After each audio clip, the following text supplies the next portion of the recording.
이번 시간에는 저번 시간에 이어서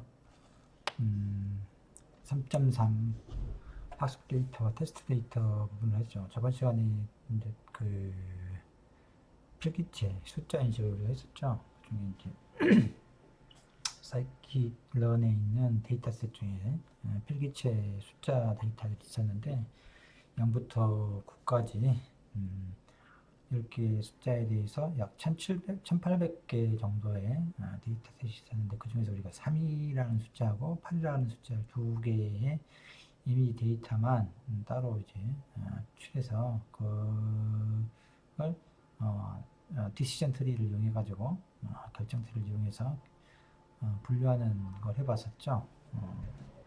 여기서 오늘은 학습 데이터와 테스트 데이터에서 이제 우선은 일단 그 데이터를 분류해서 학습과 테스트 데이터를 분류하는 일반적인 방법들에 대해서 좀 이야기해보고 그다음에 분류기 성능 평가에 사용된 여러 가지 매트릭들에 대해서 좀 알아보도록 하겠습니다. 뭐 여러 번 앞에서도 이야기했지만 데이터를 가지고 학습 데이터를 수집을 해서 기계를 학습시키고 하는 주된 궁극적인 목적은 사실은 그 기계가 미지의 데이터를 얼마만큼 잘 예측하느냐라고 하는 게 이제 목적인 거죠. 그래서 학습 데이터는 많을수록 좋고 그렇다고 이제 똑같은 데이터를 계속해서 많은 경우는 별 의미가 없고 또 다양해야 된다라고 대단히 다양해야 된다. 많고 다양해야 된다. 이건 모든 샘플링을 하는 데 있어서의 기본적인 요건이죠. 우리가 자주 이제 접하게 되는 이런 통계 분석에 사용하는 샘플링은 선거철 되면은 정당 지지도니 특정한 출마자의 그 선호도니 이런 것들 하게 되는데 중요한 것은 그 표본이 대표성을 띄어야 된다는 거죠. 또 대표성을 띄면서 신뢰도를 높이려고 하면 충분한 숫자여야 되고 그게 전체 모집단을 대표할 수 있는 그런 다양성들을 가져야 되겠죠. 아무튼 이제 그렇게 돼서 가능은 그렇지만 이렇게 많고 다양한 것은 뭐 다 원하게 되지만 그렇다고 해서 전 국민을 이상을 할 수는 없잖아요. 비용과 시간이라고 하는 측면에서 그 현실적으로 불가능하기 때문에 샘플링 하게 되는 건데 아무튼 우리가 그런 식으로 이제 샘플링에서 데이터를 수집했다. 물론 라벨링을 해야 되는 그런 부담도 있죠. 분류 문제 같은 경우에 그렇게 했을 때 이제 학습 데이터하고 테스트 데이터를 나눈다고 그랬어요. 중요한 것은 앞에도 이야기했지만 반드시 두 데이터는 분리해서 사용해야 돼. 학습 데이터의 모아진 데이터를 반드시 학습과 테스트로 분리해야 된다. 되게 이쪽에 한 80이나 60% 이렇게 하고 여기서 20%에서부터 40% 이렇게 되죠. 했을 때 학습한 데이터를 가지고 테스트를 하면 절대 안 되고 테스트 데이터를 가지고 학습에 사용하면 된다. 이렇게. 그러면 의미가 없지. 원래 목적이 뭐냐 그러면 여기 모아진 데이터를 가지고 미지의 데이터, 우리가 아직 수집해보지 못한 데이터를 잘 맞추는 그걸 이제 일반성이라고 그러는데 이게 궁극적인 목적인 거죠. 자기가 수집한 데이터만 잘 맞춘다고 해서 그게 의미가 있는 게 아니야. 그 학습 데이터를 가지고 성능을 좋게 만드는 것은 결국은 일반화를 높이기 위한 하나의 수단적인 거고 과정적인 거지 그 자체가 목적은 아니라는 겁니다. 항상 모아진 데이터 위에 실제 모집단에 있는 다른 현재 학습에 사용되지 않은 데이터들은 그게 실제로 우리가 이제 궁금한 것들이죠. 그렇게 해야 된다. 그래서 지나치게 학습 데이터가 적고 다양성도 떨어지고 그러면 그 학습 데이터에 과적합하게 된단 말이에요. 과적합하게. 그래서 그 일반성을 못 띄기만 데이터가 수집된 게 일반성을 못 띈다, 대표성을 못 띈다 그러면 그 아주 좀 그 바이어스된 한쪽으로 기울어져 있는 데이터에 일부분의 데이터에 기계가 이 부분만 배우는 거죠. 그러면 이제 다른 좀 요거 상당히 좀 멀리 떨어져 있는 데이터에 대해서는 거의 판별 능력이 확 떨어져 버리는 거죠. 어쨌든 중요한 건 학습 데이터와 테스트 데이터는 반드시 분리해야 된다. 그래서 이 테스트 데이터의 성능을 가지고 전체적인 기계학습의 성능을 평가하는 거죠. 그래서 학습에 사용하지 않는 데이터를 가지고 이제 평가를 해봐야 미지의 데이터에 대해서 우리가 얘가 얼마만큼의 성능을 보여주는지를 우리가 추측할 수 있는 거죠. 근데 이제 데이터 테스트 데이터, 학습 데이터를 분류하는 방법도 몇 가지 있는데 저기서는 이제 홀드아웃 검증하고 K 분할 교차 검증 두 가지를 이야기해 놨어요. 첫 번째 홀드아웃은 이제 우리가 지금까지 했던 거예요. 그냥 전체 수집된 데이터의 일부분을 학습 데이터를 사용하는 거, 나머지를 테스트 데이터를 사용하는 이런 걸 이제 홀드아웃 검증이라고 하죠. 거기에 비해서 이제 K 분할 교차하면 사실 이제 홀드아웃 검증도 뭐 K 분할 검증이 포함될 수 있는데 이 K 분할 검증이라고 하는 영어로는 쓰듯이 K 폴드 크로스 밸리데이션이라고 영어로 해요. K 폴드 크로스 밸리데이션 이렇게 그래서 우리나라 말로 뭐 이건 K 분할이라 그러는데 아무튼 K 폴드 크로스 교차 K 분할 교차 검증 밸리데이션 검증이라는 이야기죠. 방법은 데이터가 있으면 전체 수집된 데이터를 K개로 똑같이 분류를 하는 거예요. 일단 분할하는 거야. 크기를 똑같이 해가지고 K개를 K개라고 하는 게 정하기 나름이야. K개. 만약에 6개다 그러면 하나, 둘, 셋, 넷, 다섯, 6개 사이즈가 좀 차이가 나는데 실제로 똑같아야 돼. 개수가 이렇게 하고 이 중에 하나만 이제 테스트 데이터를 쓰는 거예요. 하나만 이렇게 지금 했다 그러면이 나머지 전체는 학습 데이터를 쓰는 거야. 이것만 이렇게 해서 한번 이제 실험을 하죠. 그리고 테스트 데이터를 가지고 평가를 해. 요 K-1개를 가지고 학습을 시키고 요 놈을 가지고 이제 평가를 하는 거예요. 그 다음에 거기서 끝나는 게 아니고 이번에는 두 번째 있는 놈을 테스트 데이터를 쓰고 나머지 얘랑 이쪽에 있는 이 놈을 가지고 똑같이 이제 또 똑같은 실험을 하는 거예요. 이런 식으로. 그 다음에 이제 계속해서 이제 그 다음 놈, 이 K개로 분할됐으면 각각 K개 분할된 하나씩을 테스트 데이터로 쓰고 나머지를 학습 데이터를 쓰는 걸 총 K번 할 수 있겠죠. K번 테스트 요 놈을 그 다음 3번, 4번 쭉 해가지고 K개로 분할했으니까 각각 이 K개에 해당하는 분할들이 각 한 번씩 테스트 데이터가 될 수 있는 거죠. 총 K번 이제 하는 거죠. K번을 학습을 해. 이걸 이제 평균을 내는 거야, 쉽게 말하면. 요것의 accuracy, 요놈이 또 accuracy, 이렇게 다 이제 accuracy를 제가 계산해가지고, 평균, K분의, accuracy 합이죠. R이 되어버렸네. 아무튼 K, 이렇게 해서 이제 이렇게 해가지고, 요놈으로 이제, 전체적인 성능을 이제 측정한다. 성능이 별건 아니죠. 대신 이렇게 하는 이유는 이 홀더 검증처럼 데이터가 충분할 경우는 그 하나만 바로 줄로 쪼각내 가지고 해도 되는데 어떤 경우는 데이터가 상당히 적은 경우가 있어요.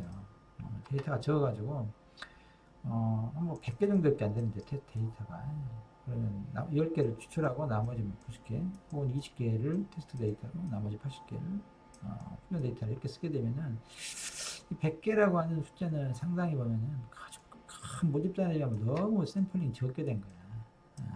그래서 이 안에서 10개, 90도, 20개, 80으로 나눌 때 이 안에서도 상당히 이제 랜덤이 아니고 어떤 밸류의 바이어스가 발생할 수 있다 이거죠. 의도하지 않은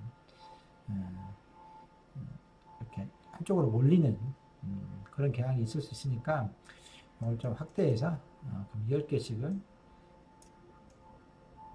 나눠가지고 10개로만 나눠서 10개 테스트하고 나머지 90개 하고 그 다음에 이놈을 또 테스트 데이터를 쓰고 이렇게 하게 되면 아무래도 한쪽 하나만 딸랑 10개짜리 뽑아서 쓰는 것보다야 여러 번 돌아가면서 그걸 테스트 데이터로 하게 되면은 한쪽을 치우칠 데이터가 한쪽을 치우쳐서 뽑혔을 가능성을 줄이게 되니까 아무래도 일반성을 확보할 수가 있죠. 그래서 이렇게 하는 거고 사이키트론에서는 그렇게 하는 방법을 제공하고 있어요.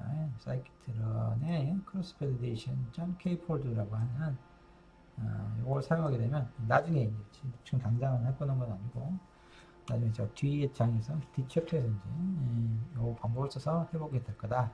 근데 어쨌든 데이터와 테스트 데이터를 분리하는 데 있어서는 홀드업 검증 방법이나 키분할 교차 검증 방법을 사용한다. 특히 데이터가 적은 경우에는 이렇게 K분할 교차 검증을 하는 게 퍼포먼스의 일반성, 객관성을 유지하는데 중요한 수단이다. 뭐 이런 건 알고 있어야 됩니다. 그 다음에 이제 분류기 성능 평가를 해보죠. 우리가 이제 그 퀴투어에서도 좀 봤고 그랬는데 에큐리시라고 하는 정확성만 여기서는 이제 이쪽에서는 정답률이라고 이제 번역을 해놨는데 그냥 영어로 우리가 없이 영어로 왜냐면 뭐 영어를 사랑해서가 아니라 그 번역하는 사람들이 너무 여러 가지로 막 해가지고 뭐 정확성이라고도 하는데 또 이건 정답률이라고 하고 아무튼 뭐 여러 가지 번역이 돼가지고 가끔은 저게 뭘 말하는지 헷갈릴 수가 있어요. 특히 뭐 적합률, 재현율 이런 것들. 리콜은 재현율은 또 이렇게 쓰는데 프리시전을 뭐 적합률이라고 또 번역하는 경우는 또 아무튼 뭐 그래서 이거는 프리시전 영어에서는 이제 딱 이걸 고용되어 있기 때문에 재현율 리콜이죠. 이런 식으로 우리가 에큐리시, 프리시전, 리콜 가장 많이 대표적으로 쓰는 게 세 가지예요. 이거 말고도 뭐 여러 가지 매트릭들이 많은데 그 자체를 연구하는 사람들도 있어요. 성능평가의 지표값들을 연구하는 사람들도 있는데 어쨌든 다 영어로 써져서 좀 어렵게 보일 수도 있지만 사실상 여기 그 우리가 방금 했던 에큐리시 프리시전, 리콜, F1도 있네. F1 값도 있고, 이건 이제 사실 두 개의 조합평균 값인데, 기타 뭐, 센시티비티니, 스페시피시티니, 이런 게 뭐 여러 가지, 또 이런 데이터, 이런 것들도 있어요. 물론 이제 센시티비티 리콜하고 같은 것 개념인데, 아무튼 우리는 요거 정도, 네 가지 정도만 일단 알아두도록 합시다. 그러려 그러면, 우리가 이제 요 컴퓨전 매트릭스라고 하느니, 요걸 알고 있어야 돼요. 요에, 요, 것을 저번에 한번 봤죠. 영어로는 컨퓨전. 우리나라는 말 이건 컨퓨전이 혼동이죠, 혼동. 실제로 이걸 이제 매트릭스 혼동, 우리나라 혼동 행렬 이렇게 표현하는데 진짜 실제로 이거 헷갈려 정말. 여러분 처음에 공부하면 열을 안 외워져. 외워서 금방 잊어버려. 혼동스럽단 말이야.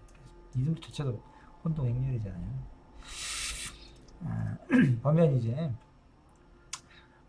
표를 읽는 방법은 이렇습니다. 실제 액추얼 클래스에 우리가 실제로 데이터를 테스트 데이터를 가지고 생각하면 됩니다. 테스트 데이터라고 예를 들면 3과 8로 이렇게 우리가 데이터를 나눠놨잖아요. 학습을 이미 시켰고 학습 데이터는 생각하지 말고 성능평가를 위한 테스트 데이터를 생각해보자 이겁니다.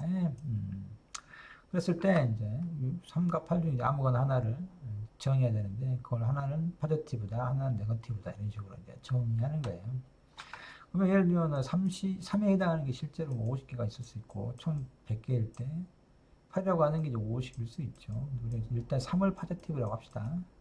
이놈을 네거티브라고 하고 이렇게 했을 때 액츄얼 클래스라고 하는 것은 실제로 이제 이게 이렇게 50개예요, 50개. 이놈도 이제 50개가 되겠죠. 이 액츄얼 클래스는 실제로 이제 테스트 데이터, 예측체가 아니고 기계에 학습된 기계를 통해서 이 테스트 데이터를 예측한 게 아니고 실제로 이제 정답인 거죠. 이놈은 있는 답이 50개, 50개인데 프리딕티드 클래스라고 하는 것은 이제 기계가 예측한 거예요. 예측한 거. 이게 100개를 입력으로 주게 되면 기계가 이제 100개를 예측할 게 아니에요. 그 중에 어떤 놈은 3이라고 예측하고 어떤 놈은 8이라고 예측을 하겠죠. 그걸 이제 쓰는 거예요. 즉, 실제로 3자였는데, 이렇게 예측한 애도 3자라고 했다 그러면 여기다 이제 쓰는 거라고. 예를 들면 40개를 그렇게 했다 합시다. 그러니까 실제 3자이면서 예측도 3이라고 맞게 예측한 거죠. 3을 3이라고 한 거니까 그 개수를 세는 거예요. 100개 중에서 예측한 인풋 100개 중에서 그럼 어쩌 네거티브는 당연히 10개가 되겠죠. 왜냐면 3자가 통째로 50개잖아. 그 3자 50개에 대해서 맞추거나 틀리거나 하잖아. 3자로 했거나 8자로 한 거죠. 그 두 가지밖에 없으니까 지금 우리가. 그래서 이렇게 합해서 이제 50개가 돼야 되겠죠. 마찬가지로 실제로는 8자인데 얘가 3자라고 예측하면 틀린 거죠. 8자로 예측하면 맞은 거야. 그러겠죠? 예를 들면 얘는 5개를 틀렸다고 합시다. 실제로는 8인데 3이라고 예측한 게 5개다. 나머지는 이제 맞춘 거겠죠. 45개가 돼야 되겠죠. 이렇게. 이렇게 하면 전체 이제 100개가 된 거죠. 그래서 실제 3자냐 8자냐를 가지고 얘가 실제로 3자로 한 거, 그걸 잘못 분류한 거, 얘는 8자를 3자로 잘못 분류한 거, 얘는 8자로 이제 제대로 분류한 거죠. 그래서 대각선으로는 제대로 분류를 한 거야. 그래서 앞에가 이제 true라고 하는 게 붙습니다. true. 맞췄다 이거지. true positive 3자를 여기 우리가 이제 positive negative라고 이름 붙였습니다. 3, 8이라고 하지 않고 일반적인 positive negative를 이렇게 붙여요. 관심이 있는 건 이제 positive를 두는데 어쨌든 이렇게 해서 이제 true positive다. positive 3자라고 제대로 맞았다라고 하는 거죠. 이것은 이제 true negative야. 진짜로 8자를 맞췄다라고 해요. 우리가 8을 네거티브 했으니까 true negative. 이런 식으로. 여기 false겠죠. false. 예측한 것이 잘못된 예측이다. 잘못된 3이다. 이거죠. 잘못된 3. 이것은 잘못된 8이다. 네거티브에 false 네거티브. 그래서 이것을 그런 식으로 외워야 돼. true positive, false negative, 여기는 false positive, true positive. 외우는 방법 중에 하나는 true를 맞췄다는 거야. 대각선으로. 여기 앞에 true가 붙으면. 그게 positive든 negative든 간에 맞춘 거다. 이렇게 이제 틀린 거죠. 그래서 false가 되는 거예요. false. 잘못된 거다. false negative다. false positive다. 그래서 이걸 뭐 type 1 에러, 통계하는 type 2 에러 뭐 이렇게 이야기합니다. 이렇게 하는 거죠. 그래서 accuracy는 뭐냐 그러면 accuracy는 말 그대로 전체 개수 중에서 제대로 예측한 거죠. 만든 게 요거 두 개의 합인 거죠. 그래서 accuracy는 이렇게 돼. 즉 하나, 둘, 셋, 넷, true positive, true negative, false positive, false negative 네 개 전체 아까 그럼 100개였죠. 예를 들면 아까 50개라고 그랬으면 50, 여기를 아까 뭐였죠? 10, 40, 5, 45 이렇게 줬다 그러면 했다 그러면 학습된 기계가 요놈은 에큐리시라고 하는 것은 전체 합이에요. 전체 개수가 100개죠. 100개 중에서 이렇게 대각선으로 맞춘 거예요. 여기 잘못 여기를 40을 해서 너무 적게 맞췄네. 여기를 40을 하고 60을 합시다. 그래서 이렇게 하면 85가 되죠. 그러면 0.85, 0.85 이렇게 85%의 에큐리시야. 100개 중에서 85개를 맞춘 거니까 이렇게 되겠죠. 그 다음에 이제 여기까지는 좀 쉽게 되는데 프리시전, 리콜 이건 헷갈려. 어쨌든 프리시전도 사실 이제 네거티브 이렇게 두 가지를 할 수 있겠는데 어쨌든 프리시전을 봅시다. 프리시전을 보면은 포지티브만 일단 보는 거예요. 여기서도 센시티브 리콜이라고 하는 거예요. 센시티브와 리콜은 같아. 우리 리콜이라고 합시다. 요것도 이제 포지티브에서 보는데 요거는 이제 프리시전이라고 하는 것은 판별의 관점에서 보는 거예요. 판별의 예측치의 관점에서. 그러니까 기계가 포지티브라고 했다, 3자라고 했다 라고 하는 놈 중에서 얼마나 맞췄냐 이거예요. 결국 그 기계가 이게 이제 좀 예측치잖아요. 이렇게 되는 이건 포지티브라고 3자라고 예측한 것이죠. 요거는 8자라고 예측한 거고 8자로 예측한 거에 있을 때 프리시전이라고 하는 것은 기계가 예측을 포지티브로 한 것 중에서 오는 거예요. 맞았든 틀렸든 간에 3자라고 하지만 포지티브라고 한 거죠. 그것의 개수는 총 45개야. 그렇죠? 45니까 그 중에서 맞은 게 몇 개요? 40개죠, 40개. 요게 이제 프리시전이에요, 프리시전이. 이게 다시 이야기하면 프리시전은 예측치의 포지티브에서 본다. 예측치의 포지티브에서. 그래서 자기가 3자라고 이렇게 했는데 그 중에 몇 개나 맞췄냐 이거지. 거기에 비해서 이제 리콜은 실제치에서 보는 거예요. 실제 포지티브에서 이렇게 보는 거예요. 그리고 진짜로 이제 이게 아까 50개라고 했잖아요. 50개? 이거 10개나 10개? 40개? 아니 여기 40개. 자꾸 헷갈리네. 여기 10개? 이렇게 됐을 때 실제로 이제 이거는 실제 데이터의 관점에서 보는 거야. 그래서 총 50개였죠. 포지티브가. 그 중에서 실제로 몇 개나 맞췄냐. 40개 맞춘 거죠. 좀 다르잖아. 여기는 아까 다 뭐였죠? 이것은 예측치. 기계가 판단한 것 중에 포지티브라고 하는 45분의 40이었는데 얘는 실제 분모가 다르잖아. 실제 진짜 전체. 요 리콜은 중요한 게 특히 이제 정보 검색에서 중요한 역할을 가져요. 그거가 연관되어 있는 검색을 얼마나 많이 가져왔느냐 이렇게 평가하는 거라고 해. 어차피 검색이라고 하는 것도 구글 같은 엔진에서 우리가 어떤 키워드를 치게 되면 그거하고 연관성이 있는 웹문서를 쫙 리스트업 해주는 거잖아요. 그랬을 때 실제 그거와 연관되어 있는 웹문서를 얼마나 많이 가져왔냐라고 평가할 때 리콜을 하는 거라고 해. 요 프리시전은 리스트업을 했는데 그 중에서 실제로 연관된 게 얼마나 있느냐라고 하는 거고. 어쨌든 이런 식으로 이제 하고 그러면 세 가지 했죠.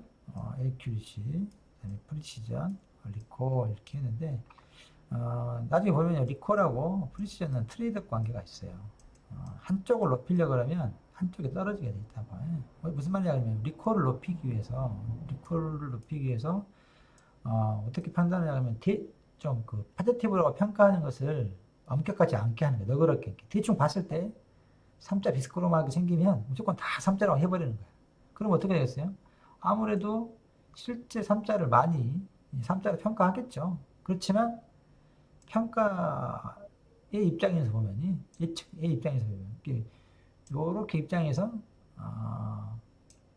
마친 포지티브를 요 부분을 높이기 위해서 전체에서 리콜을 높이기 위해서는 자꾸 포지티브로 평가를 해버리는 거야. 판단을. 그렇게 되면 아무래도 이제 3자인 이미지를 다 3자라고 극단적으로는 모두 3자라고 해버리는 거야. 그럼 되겠어요? 그럼 리콜은 완벽하겠지. 전체 어쨌든 전체 액추얼이라는 게 50개인데 무조건 다 3자로 해버리면 50개 된단 말이야. 그렇지만 어떻게 이것은 이제 프리시전의 관점에서는 100분의 50이 돼버리죠. 그래서 리콜과 프리시전 사이에는 트레이드 관계가 있다. 한쪽을 높이려고 그러면 이걸 높이려고 그러면 이게 떨어지고 이걸 높이려고 그러면 이게 떨어진다라고 하는 거예요. 프리시전을 높이려고 그러면 아무래도 판단한 것이 엄격해야 되잖아. 잘 맞춰야 되잖아. 그러니까 좀 까다롭게 이제 판단을 하게 되겠죠. 그래서 가능하면 3자라고 잘 안 하려고 하는 거야. 그러면 여기 전체적으로 분모가 줄고 대신 요놈이 이제 늘게, 요놈은 줄지 않지만 여기 이제 자꾸 줄어들어서 전체적으로 분모가 주니까 아무래도 그렇지만 이 리콜의 관점에 있어서는 요게 숫자가 아무래도 줄어드니까 전체가 분모에 비해서 이게 줄어들잖아. 얘는 분모를 줄여버리는데 얘는 여기 이제 줄어드는 거죠. 그래서 이제 아무튼 뭐 이야기를 복잡하게 했나 본데 어쨌든 이 둘 사이에는 이제 그런 트레이드 관계가 있다. 그래서 생각하기에 이제 그 두 개의 평균을 내려고 하네. 평균을 리콜과 프리시전을 평균해가지고 한쪽만 너무 높이면 안 되니까 적당하게. 그래서 F1 값이라고 하죠. F1 스코어라고 하는데 그것은 이 둘의 조합 평균이에요. 평균. 조합 평균을 이렇게 계산하죠. 평균에는 뭐 산술 평균 들어봤나? 기억이 나시나? 기압 평균, 조합 평균 이렇게 이야기하죠. 상기조 이렇게 뭐 외우는데 어쨌든 이게 조합 평균이에요. 프리시전 값하고 리콜 값을 갖다가 이런 식의 수식으로 계산하면 여기 조합 평균인데 좀 풀면 이렇게 되죠. 그래서 이제 F1 값은 이 두 개의 평균이기 때문에 이 두 개를 동시에 고려하는 거죠. 그래서 F1 값을 높이게 되면 한쪽을 떨어지지 않고 이제 적정한 수준에서 프리시전과 리콜 둘을 이제 동시에 높은 값으로 할 수 있는 그 평균 그 성능을 이제 알 수 있는 거죠.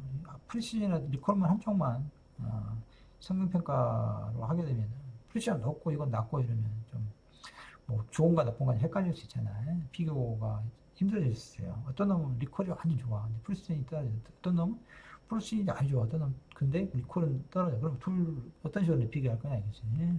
어떤 게 좋냐. 그럴 때 그 둘의 조합 평균 값인 F1 값을 이용해가지고 두 개를 비교할 수 있다. 뭐 이렇게 이야기할 수 있죠. 그래서 실제로 이제 우리가 이제 해본 한번 해보고 볼까요? 일단 여기 있는데 저번 시간에 이야기했지만 이미지스라고 하지 말고 이렇게 여기다 둡시다. 이 부분만 지우고 저번 시간에 했던 거 똑같아요. 이렇게 하게 되면 데이터를 로드 해가지고 3인것과 8인것만 데이터를 추출해서 그놈에 나가는 이미지하고 라벨이 3인지 8인지 그걸 얻는 거죠. 1차원으로 뒤에 전체적으로 2차원으로. 왜냐하면 사이키트론이 데이터가 샘플 개수하고 그 다음에 데이터는 실제 샘플 하나를 1차원으로 표현해야 된다 그랬어요. 그래서 이렇게 해준 거죠. 그렇게 해가지고 샘플은 60%를 여기는 홀드아웃 형태로 한 거죠. 60%를 트레이닝 데이터로 나머지를 이제 40%를 훈련 데이터로 해서 디시전 트리 클래시파이어를 이용한 거죠. 결정 트리를 이렇게 해가지고 픽트라고 하는 걸로 이제 학습을 시키는 거야.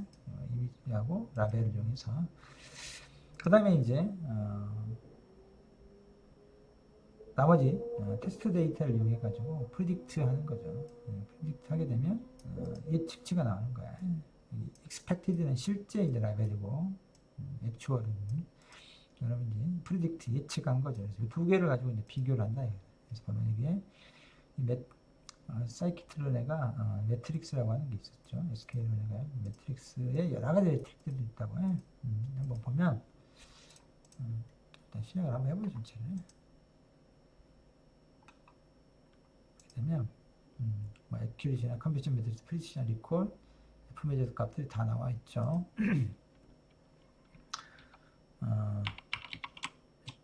매트릭스에 이렇게 많이 있어요. 뭐가 디스플레이 하는 것도 있겠지만 스코어가 accuracy가 있죠. 우리가 지금 사용했던 accuracy, 그 다음에 뭐 adjusted mutual impulse coin, random coin, AUC라고 하는 또 나중에 볼 기회가 있을 겁니다. 뭐 area undercover라고 하는 뭐 그런 것 있고, average precision이, balanced accuracy 여러 가지 메트릭이 많아요. 사이키트에서 지원하는 것만 하더라도 근데 그 중에 이제 우리가 이렇게 지금 하나, 둘, 셋, 네 가지 쓴 거죠. 스코어, 이건 컴퓨터 매트릭스 빼고 액큐리시 스코어하고 잘 안 보이나? 액큐리시 스코어하고 그 다음에 프리시전 스코어하고 그 다음에 리콜 스코어하고 F1 스코어하고 이렇게 하고 액큐리시나 뭐 컴퓨터 매트릭스는 별 상관이 없는데 이 프리시전인 경우는 우리가 파저티브 라벨을 설정해 줘야 돼. 아까 우리가 컴퓨터 매트릭스에서 이거 있잖아요. 파저티브하고 네거티브가 있었는데 뭘 파저티브라고 뭘 네거티브를 할 거냐 이거지. 이렇게 3자를 파저티브 라벨로 하겠다 이렇게 지정을 해주면 돼. 액큐리시는 그게 상관없이 전체를 다 하게 되니까 프리시전하고 리콜, F1 같은 경우는 이렇게 세 개는 뭘 파저티브 라벨로 쓸 건지를 지정해 줘야 된다. 이렇게 하면 아까 그 수식에서 계산이 이렇게 나오는 거죠. 액큐리시가 84.6%였고 컴퓨터 매트릭스는 뭐 이렇게 돼 있네. 그래서 이렇게 하면 이제 숫자가 나오죠. 75개인가 봐요. 3자가 전체 데이터 중에서 이렇게가 68개입니까? 68개. 이건 8자. 이건 3자의 개수고 이건 8이라고 하는 이미지의 개수죠. 그래서 각각의 이제 뭐 맞춘 거죠. 3자를 3자라고 이제 맞춘 게 60개. 이거는 8자를 8자라고 맞춘 게 61개죠. 이건 이제 틀린 거죠. 에러에 F1에 타입 1, 타입 2 에러에 이렇게 했더니 이제 프리시전도 그래서 0.89다. 리콜도 0.8다. 보면은 어째요? 3자하고 8자를 이렇게 놓고 봤을 때 어떤 걸 잘 맞추는 거예요? 어떻게 봐서? 3자보다는 8자를 더 잘 맞춘 것 같죠? 총 75개에서 60개밖에 못 맞춘 거잖아요. 3자 이미지. 근데 얘는 68개에서 61개나 맞춘 거잖아요. 그러니까 아무래도 8자를 더 잘 맞춘 것 같죠. 어쨌든 뭐 이런 식으로 이게 지금 3자의 관점에서 3자를 파저티브로 놓고 한 프리지언과 리콜 값을 또 F1 값을 이렇게 계산한다. 그래서 여러분들이 수식을 뭐 일일이 함수를 만들 필요 없고 사이키트를 제공하는 매트릭스라고 하는 모듈을 이용하면은 그 안에 QG 스코어, 컴퓨전 매트릭스, 프리시전 스코어, 리콜 스코어, F1 스코어 이런 게 다 함수들이 있다. 이거 주는 건 이건 실제 값이 액추얼랑 익스펙티드죠. 그다음에 이건 프리딕티드 기계가 예측한 거 그 두 개를 주고 다만 프리시전과 리콜과 F1은 뭘 파저티브로 할 건지 3자를 8자를 이렇게 아무튼 라벨을 지정해 주면 된다라고 하는 겁니다.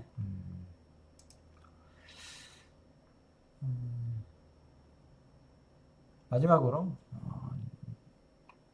여기까지 하고 요거까지 해보죠. 성능지표 성질과 관계해가지고 근데 이제 아까 이야기했듯이 그 우리가 뭘 파저티브하고 네거티브하고 줄 거냐를 생각할 때 그걸 고려해야 되는 이유가 뭐냐면 이렇게 어떤 데이터의 분포가 예를 들면 공장에 지금 제품이 정상인 것과 결함인 것을 숫자를 세보면 당연히 정상이 많겠죠.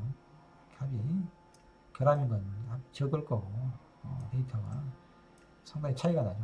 당연히 그러지만 제품에 결함인데 결함이 있는 게 정상인 거하고 비슷해버리면 그건 완전히 잘못된 공정을 좀 하고 있는 거죠.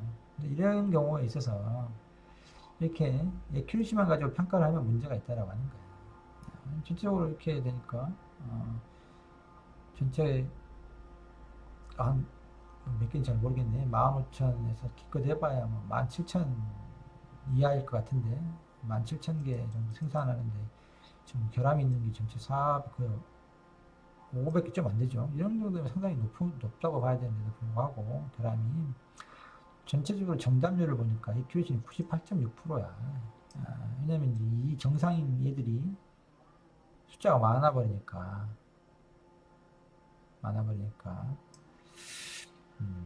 아무래도 액큐레이시가 높게 나오죠. 그러면 별로 이제 그 수치에 우리가 속아가지고 착시 효과 때문에 문제가 없나 보다 이렇게 생각해 볼 수 있고 거기다가 또 정상인 것에 이제 프리시전이나 리콜이나 F1 값을 생각하면 다 99가 넘어버리니까 이걸로 봐서도 이게 문제가 없는 좀 상황인가 보다 이런 식으로 잘못 이제 오해할 수가 있는 거죠. 그렇지만 결함적 함유를 요건 이제 얘를 아까쯤에 파지티브로 놓고 결함이라고 하는 얘를 놓고 보면은 81 지연율 68 F가 74 상당히 낮다는 걸 알 수 있잖아요. 그래서 이런 부분에 함정이 있으니 단지 데이터의 분포를 고려해가지고 전체를 고려해서 성능 평가를 해야 된다라고 하는 거예요. 우리가 하는 이제 보안 문제에서도 이런 경우가 많이 발생하죠. 방화벽이랄지 기타 보안 장비들에서 어떤 룰 베이스로 이제 뭐 하거나 아니면 이렇게 기계학습을 도입해가지고 악성 코드가 있는지 침해 사고가 있는지 이런 걸 평가할 때 보면 대개 트래픽은 정상이에요. 정상이죠. 당연히 그렇지 않겠어? 대부분이 들어오는 코드들도 다 정상일 거라고. 그 중에 일부가 악성이고 일부가 이제 침해 사고가 발생하는 게잖아요. 이런 상황과 비슷한 상황인 거야. 그래서 이런 상황처럼 정상이 아주 많고 특히 이것보다도 더 많을 건데 트래픽 하루에 우리 학교만 해도 어마어마한 트래픽이 하루에 발생하는데 그중에서 외부 업체 들어오는 공격에 해당하는 트래픽은 상당히 드문 경우라고 아주 드물죠.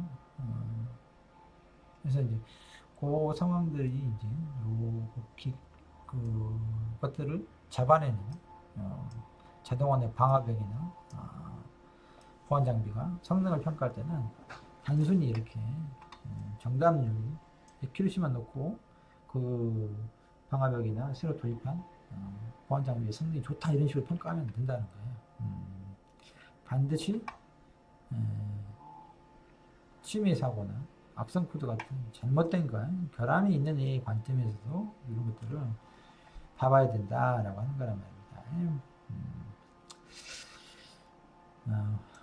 이 시간에는 여기까지 하죠. 다음 시간에 분류기 실제로 지션 트리부터 몇 가지 설명을 하도록 하겠습니다.